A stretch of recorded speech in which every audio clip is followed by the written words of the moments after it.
আজ আমি আবার চলে এসেছি তোমাদের সাথে বাঙালি থালি শেয়ার করতে। আর এই থালিতে কিন্তু অনেক কটা আইটেম রয়েছে। এই হোটেলের আজকে স্পেশাল থালি আমরা অর্ডার করেছি। দুটো থালি কিন্তু সেম নিয়েছে, তার সাথে সালাড কিন্তু ফ্রিতেই দিয়েছে, কারণ কি এটার সাথে কমপ্লিমেন্টারি আছে। ফার্স্টেই ছিল একটা মিক্স ভেজিটেবল, তার সাথে রয়েছে আলু ভাজা, রয়েছে কিন্তু মুসুর ডাল জিরা ফোড়ন দিয়ে, রয়েছে কিন্তু 2 পিস রুটি।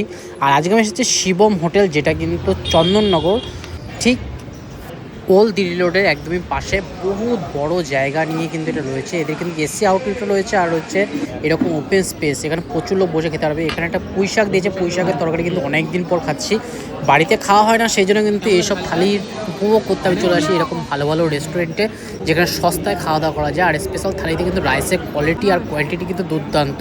এক্সট্রা রাইস লাগলে কিন্তু এক্সট্রা কোনো টাকা লাগবে না, এক্সট্রা সবজি নিলেও কোনো এক্সট্রা টাকা লাগবে।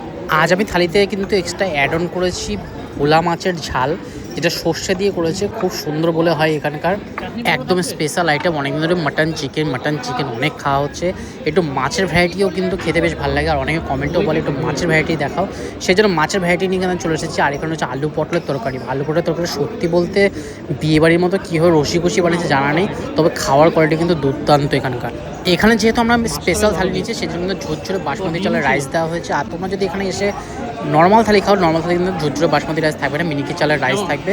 আর বাসমতি রাইস দিয়ে কিন্তু এসব খাওয়ার মজাই আলাদা। এখানে মিষ্টি রয়েছে, চাটনি রয়েছে, পাঁপড় রয়েছে, আর 4 পদের তরকারি রয়েছে, তার সাথে পনিরের তরকারি রয়েছে, 2 পিস রুটি দিয়েছে। রুটিটা ওই খেয়ে নেবে। আর এখানে কিন্তু তরকারি কিন্তু বারবার জিজ্ঞেস করছে তরকারি কোনো কিছু লাগবে কিনা। আমার সত্যি কথা বলতে এত আইটেম রয়েছে না, খেতে পারবো কিনা কোনো সন্দেহ নেই, সেই জন্য কিন্তু তরকারি এখন তো এক্সট্রা নিইনি। ডাল দিয়ে একটু আলু ভাজা দিয়ে খেয়ে দেখবো দুপুরবেলা, খুব সুন্দর লাগে ডাল আলু ভাজাও খেতে। তবে আমার ইচ্ছে ছিল এখানকার মাটন কষা খাওয়ার, কিন্তু মাটন কষাটা এখানে এখন শেষ হয়ে গেছে। আমরা একটু লেট করে ফেলেছি, 3টে সাড়ে 3টে বেজে গেছে, সেই জন্য এখন মাটন কষাটা অ্যাভেলেবেল নেই। তবে কিন্তু আমি ডিম কষা নিয়েছি, ডিম কষাটা খাবো। ডিম কষা খাওয়ার খুব ইচ্ছে করছিল, বাড়িতেও খাই। আর এখানে কিন্তু এক্সট্রা রাইস আমরা নিয়েছি, এক্সট্রা রাইসও কিন্তু একদম ঝুরঝুরে বাসমতি রাইস দিয়েছে। আর পনিরের তরকারিটা দেখো একদম ভরে পনির দিয়েছে, এমন না 3-4 পিস পনির দিয়ে তরকারি বানিয়ে দিয়েছে, এরকম কোনো ব্যাপার নেই।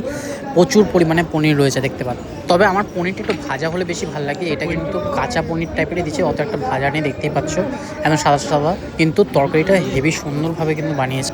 এখানে যে নর্মাল থালিটা রয়েছে সেটা কিন্তু 50 টাকা থেকে স্টার্টিং আছে, আর আমরা কিন্তু যেটা হচ্ছে স্পেশাল থালি, এটা কিন্তু 150 টাকা। এখানে এতগুলো আইটেম রয়েছে, আর মাছটা কিন্তু আলাদা করে নিয়েছি, আর নিচে ডিম কষা সেটাও আলাদা করে নিয়েছি। ডিমের কালার টেক্সচারটা দেখলে বোঝা যায় কতটা মাখো করে একদম চিকেন কষা মাটন কষার মতো কিন্তু বানিয়েছে। আর ডিম কষা যদি ভেজে হয় খুব সুন্দর লাগে। অনেক জায়গায় কিন্তু ডিম কষা ভাজে না, বয়েল ডিমটাই ঝোলের মধ্যে দিয়ে করে দেয়, কিন্তু এটা ভাজা ডিম রয়েছে, একদম হালকা ভাজা, বেশি ভাজা না। তবে আমার পোলট্রির থেকে কিন্তু হাঁসের ডিমের কষা খেতে দারুণ লাগে। হাঁসের ডিমের কষা শীতকালেই চলে, গরমকালে খেলে আরও শরীর গরম হয়ে যাবে, কিন্তু এখন সেরকম হাঁসের ডিম পাওয়া যায় না। আর এই ভোলা মাছের সর্ষে ঝাল কত সুন্দর প্লেটে করে দিয়েছে, আর এই মাছটা কিন্তু দুর্দান্ত, কতটা বড় সাইজের দিয়েছে, আর মনে হচ্ছে ডিমও আছে এরকম। আমি দীঘায় গিয়েও কিন্তু এই মাছটা ট্রাই করেছিলাম, কিন্তু ওটা ভোলা ভেটকি ছিল, অনেকটা বড় সাইজের ছিল। এটা কিন্তু একদম ভোলা মাছ রয়েছে। এই ভোলা মাছ কিন্তু মটরশুঁটি ফুলকপি এসব দিয়ে করতেও কিন্তু দারুণ লাগে। আর এখানকার রান্নাটাও কিন্তু অসাধারণ হয়েছে, মাছটা যথেষ্ট ভালোভাবে ফ্রাই করে, আর ঝাঁঝালো সর্ষে দিয়েছে, মানে কালো সর্ষে সাদা সর্ষে মানে মিক্স করে দিয়েছে। সর্ষের ঝাঁসটা কিন্তু দুর্দান্ত লাগছে, ওগুলোও কিন্তু খেয়ে দারুণ লাগছে। আমি কিন্তু আজ একই থালি নিয়েছি, মানে ও ভোলা মাছ নিয়েছি, আমিও ভোলা মাছ নিই। আজকে আর কোনো রকম মাংস ট্রাই করলাম না, চিকেনও খাইনি, মাটনও খাইনি। আজ তোমাদের সাথে মাছ আর ডিম কষাতে খেয়ে দেখালাম।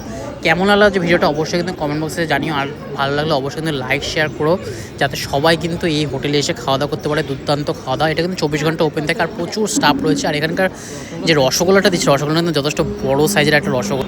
আজকের মতো ভিডিওটা এখানেই শেষ করছি, খাওয়া দাওয়া করে টক দই দিয়ে। শেষ পথে কিন্তু টক দই দিয়েছে, খুব সুস্বাদু একদম টক দই, একদম মিষ্টি ভাব রয়েছে। টাটা, বাই বাই, দেখো নতুন ভিডিওর সাথে, তখন টাটা।